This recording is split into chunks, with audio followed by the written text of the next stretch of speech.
ত্রেতা যুগের অবসানের পর শ্রীরাম সহ সব দেবতাই তাদের মানব রূপ ত্যাগ করে স্বর্গে ফিরে যান। বৈকুণ্ঠে ফিরে যাওয়ার আগে বিষ্ণুর অবতার শ্রীরাম তার পরম ভক্ত হনুমানকে কলিযুগের ধর্ম রক্ষা করার দায়িত্ব দেন। রামের দেওয়া পরে অমরত্ব লাভ করেন বজরংবলী। তিনি হলেন কলিযুগের জীবন্ত দেবতা। যুগ যুগ ধরে তিনি পৃথিবী রক্ষা করে আসছেন। রামায়ণ ও বিষ্ণু পুরাণের কলিযুগে হনুমানের উপস্থিতি নিয়ে একাধিক তথ্য উল্লেখ পাওয়া যায়।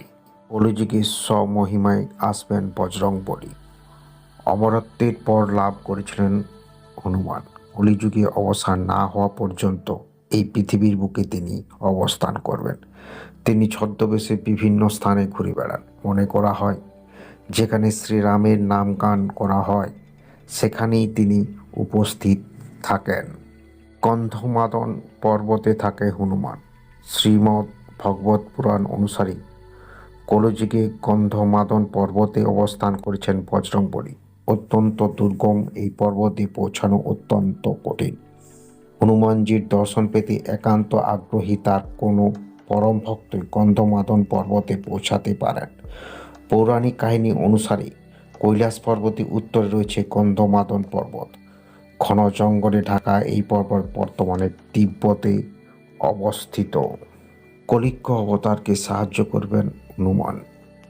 কলিযুগের শেষে ধরা থামে আবির্ভূত হবেন শ্রী বিষ্ণুর 10 অবতার কলিঙ্গ। কলিযুগে অবসান করে আবার সত্যযুগের সূচনা করবেন তিনি। বিষ্ণু পুরাণ, ভবিষ্য পুরাণ ও কলিঙ্গ পুরাণে বলা আছে যে কলিযুগের শেষে কলি অবতারকে সাহায্য করতে স্বমহিমায় প্রকাশিত হবেন বজরংবলী।